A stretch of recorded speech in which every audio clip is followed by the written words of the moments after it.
ഒഡീഷയിലെ ജാലേശ്വറിലേക്ക്.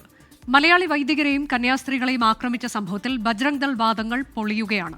മതപരിവർത്തനമല്ല, ആണ്ട് കുർബാനയാണ് വീട്ടിൽ നടന്നത് എന്ന് ഗംഗാധർ ഗ്രാമത്തിലെ കുടുംബം 24-നോട് പറഞ്ഞു. ആദ്യം ആ പ്രതികരണം കേൾക്കാം.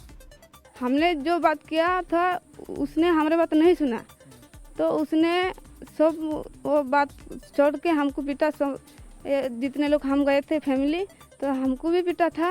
वो फादर को हाँ, हमने जब फादर को बचाने के लिए गया तो हमने वो ठेल के हमारे को दूर कर लिया है.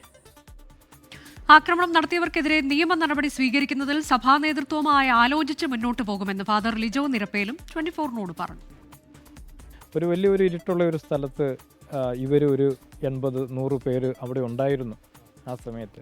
അപ്പോൾ അവർ ആദ്യം ഞങ്ങളുടെ ഭായിയാണ്, ദുർജോഭായി ആയിരുന്നു, ആൾ ബൈക്കിലായിരുന്നു പോയിരുന്നത്. അപ്പോൾ ആളെ അവർ ആദ്യം ബ്ലോക്ക് ചെയ്ത് വെച്ച് നിങ്ങൾ ആരാണ്, എന്തിനാണ് ഈ വില്ലേജ് വന്നത്, ഈ രാത്രിക്ക് നിങ്ങൾക്ക് എന്താ ഇവിടെ പരിപാടി എന്നൊക്കെ ചോദിച്ചുകൊണ്ട് ഇവിടുന്ന് പറയുന്നൊന്നും കേൾക്കാതെ അവർ അടിക്കാൻ തുടങ്ങി.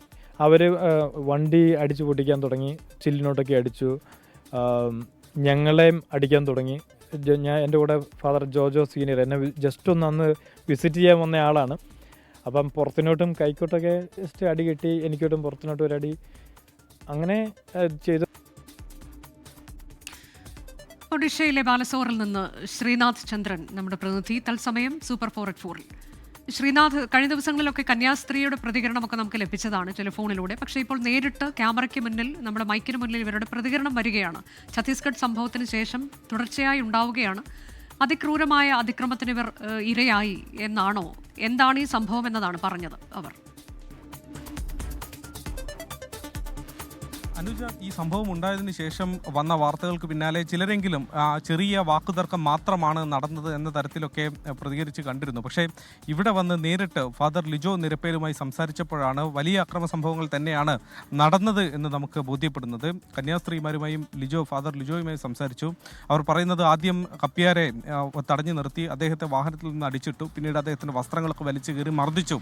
ഫാദർ ലിജോ അടക്കമുള്ളവർക്ക് മർദ്ദനമേറ്റു എന്ന് അദ്ദേഹം പറയുന്നത്. അദ്ദേഹത്തിൻ്റെ പുറകുവശത്ത് നല്ലൊരു ചവിട്ട് അദ്ദേഹത്തിന് കിട്ടി എന്നൊക്കെ അദ്ദേഹം പറയുന്നുണ്ട്. ആ തരത്തിൽ ഒരു മർദ്ദനം നേരിട്ട് വൈദികർക്ക് ഏറ്റു എന്നതാണ് അവരുടെ വാക്കുകളിൽ തന്നെ ഉള്ളത്. മാത്രമല്ല, പരാതി കൊടുക്കാൻ എന്തുകൊണ്ട് തുനിയുന്നില്ല എന്നത് ചോദ്യമാണ്.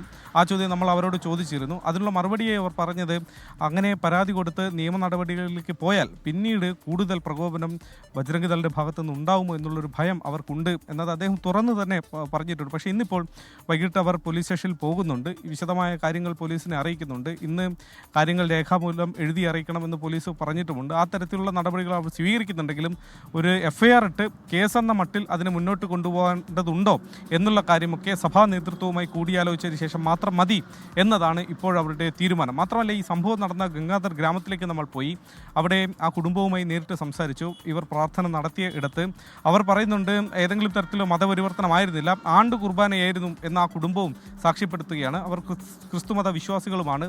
മാത്രമല്ല, ഈ സംഭവം നടന്നതിന് പിന്നാലെ വൈദികർ ആക്രമിക്കപ്പെടുന്നു എന്നറിഞ്ഞ് അവരങ്ങോട്ടേക്ക് ഓടിയെത്തുന്നുണ്ട്. അവരുടെ വീട്ടിൽ നിന്ന് ഏറെ അകലെയല്ല, ഏതാണ്ട് 200-300 മീറ്റർ അകലെ മാത്രമാണ് ഈ സംഭവം നടക്കുന്നത്. അവിടേക്ക് ഈ സ്ത്രീകളടക്കമുള്ളവർ ഓടിയെത്തി എന്നത് സ്ത്രീകൾ തന്നെ പറയുന്നു. അവരെയും കായികമായി ഈ ബജ്രംഗ് ദൾ പ്രവർത്തകർ നേരിട്ടു എന്നതാണ്, അവർക്കും മർദ്ദനമേറ്റു എന്നതാണ് അവർ നമ്മുടെ ക്യാമറയ്ക്ക് മുന്നിൽ ഇന്ന് പറഞ്ഞിട്ടുള്ളത്. ഏതായാലും പോലീസ് ഏതെങ്കിലും തരത്തിൽ സ്വയമേവ ഒരു ക്രിമിനൽ സംഭവം നടന്നതിന് തുടർന്നുള്ള കേസെടുപ്പോ അല്ലെങ്കിൽ ആ തരത്തിൽ എന്തെങ്കിലും നടപടികളിലേക്ക് കടന്നിട്ടില്ല. പോലീസ് അരമണിക്കൂറോളം കഴിഞ്ഞാണ് ഈ സംഭവം നടന്നപ്പോൾ അവിടെ എത്തുന്നത്. അപ്പോഴേക്കും മർദ്ദനത്തിൽ നേരിട്ട് പങ്കെടുത്ത ആളുകൾ ഭൂരിഭാഗവും ഓടി രക്ഷപ്പെട്ടിരുന്നു എന്നും ആ വീട്ടുകാർ നമ്മളോട് പറയുകയുണ്ടായി. അനുജ, അതാണ് എന്താണ് ജാലേശ്വറിൽ നടന്നത് എന്നതാണ് ആ സംഭവത്തിന് ഇരയായവർ, ഒപ്പം തന്നെ ദൃക്സാക്ഷികളായവർ ഒക്കെ നമ്മളോട് പറഞ്ഞത്.